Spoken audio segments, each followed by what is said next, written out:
This is a retinal autograft and re-graft procedure in long-standing retinal detachment due to macular hole in highly myopic eye.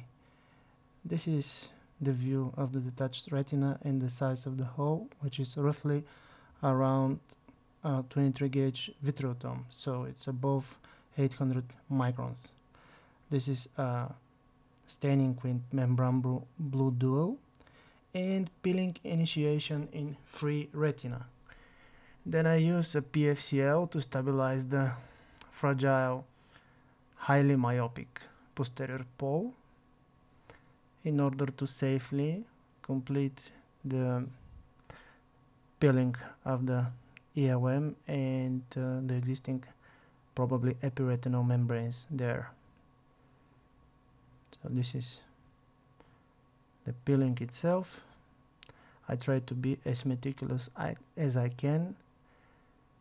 This is obviously the EOM, beautifully stained, but really thin and adherent.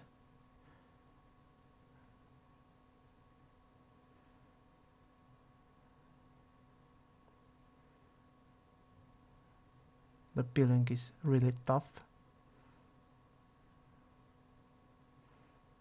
because the posterior pole is really thin, fragile, and the other thing that is difficult is that the length of the instruments is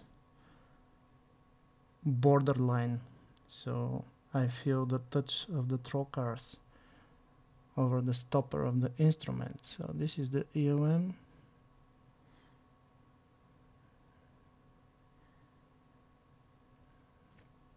It's really sticky and thin. My initial plan was to peel the EOM and see if the macular hole will close. I'm still trying to complete the full EOM peeling.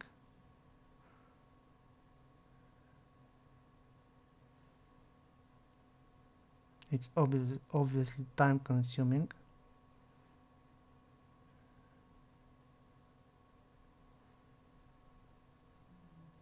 Now I remove the PFCL bubble and I will restain to see where is the peeling area. Again, I will use PFCL to stabilize the retina. Then I will continue my EOM peeling.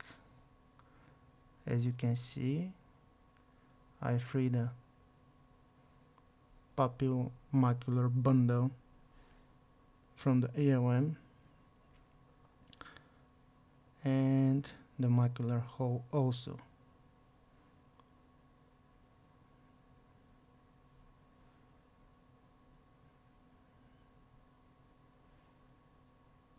This is the last part of the peeling.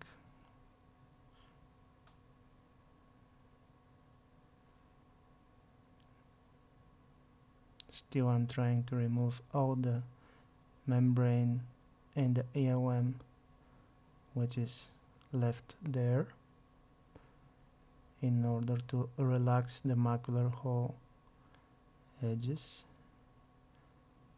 I removed the PFCL and I saw that the macular hole is large enough still and will probably not close.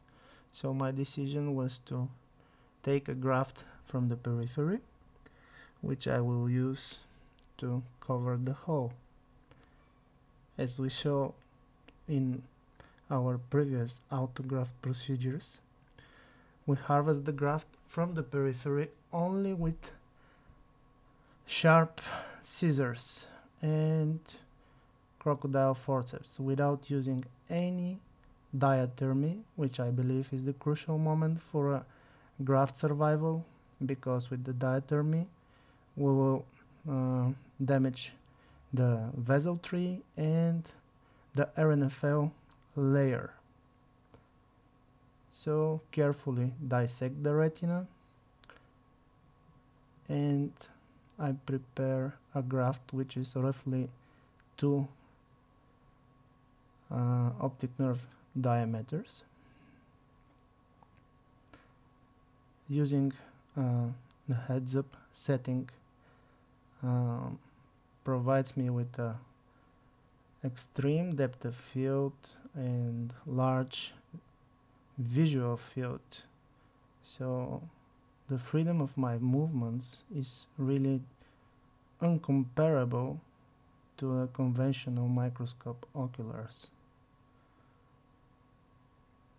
Now, important thing is to have at least one vessel on the graft in order to orient the site of the graft, which is the photoreceptor site, which is the RNFL site.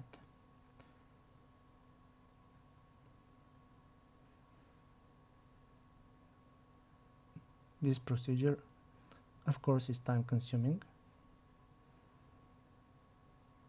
but in my opinion, there is nothing else to do for that macula.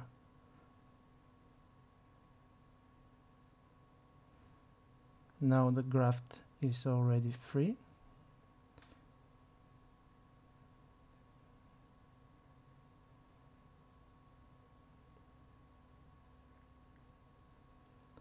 Now I position the graft over the macula with PFCL bubble. The graft is actually highly mobile, and this is the trickiest part of the procedure.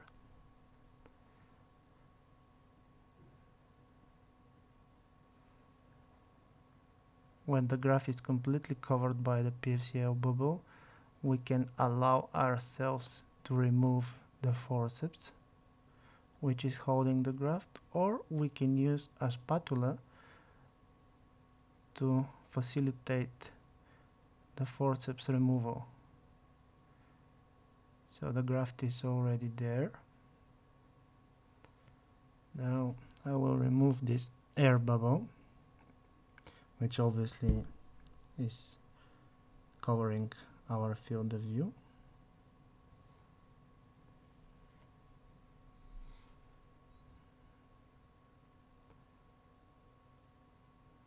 Now we will inspect where is the graft placed.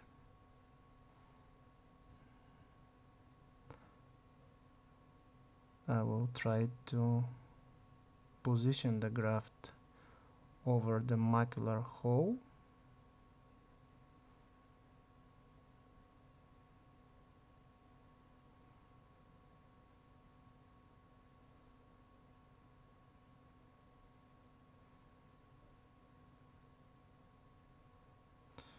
Now I will laser the harvest site and any additional breaks. Then direct PFCL heavy silicone oil exchange, and this is the first day post-op image. So we saw that the graft isn't on the right place. This is the 2 weeks image, and this is the image on the 3rd week, immediately before we took our decision for reoperation. We removed the heavy silicone oil from the eye.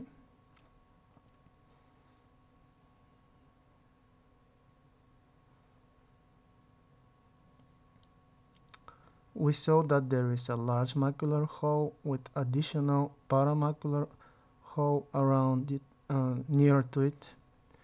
Then we stained again to see if there are any remnants of EOM. Now I prepare the graft site with injecting a subretinal fluid. Now I will harvest the graft again with Eckhart forceps and scissor. This is a curved scissor. No diathermy used for obvious reasons for the graft survival, and since it is from periphery, it is less vascularized, so there is no bleed, and there is a good potential for graft survival because it's a peripheral retina, less demanding for oxygen supply. Still, near the ciliary body where the progenitor cells are. So we hypothesized that this graft could carry a progenitor cells.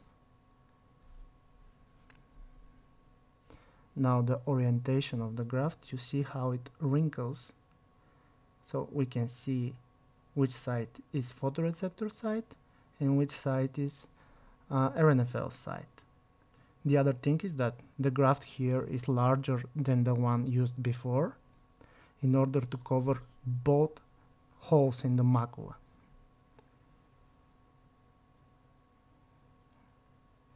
We see that the peripheral retina is already attached after 3 weeks.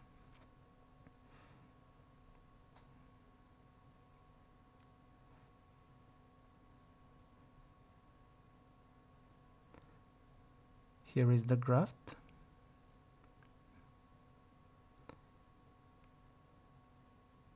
Now I will remove the subretinal fluid, the submacular fluid,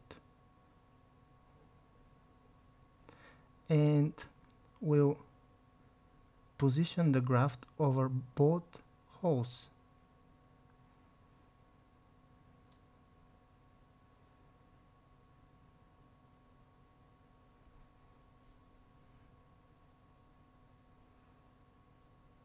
This is carefully done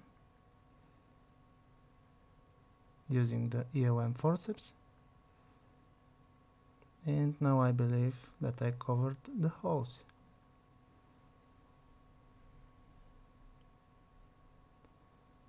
The first thing here is to cover the holes in order to achieve macular attachment.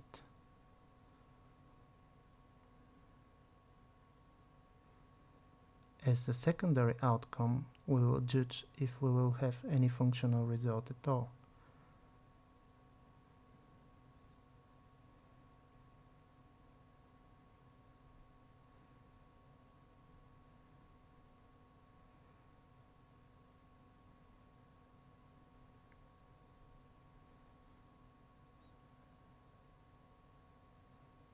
Now again, we laser the harvest site and any additional breaks that we suspect. Direct PFCL heavy silicone exchange, and this is the image first day post-op. The graft is over covering the holes. This is the first day OCT, and this is our 1 week result. Complete resolution of this subretinal fluid, and we have a closed hole. So we believe that autograft and regraft procedures could be useful methods in the management of retinal detachment due to large macular hole. Further investigation need to evaluate if we will have long-term anatomical success and probably functional improvements.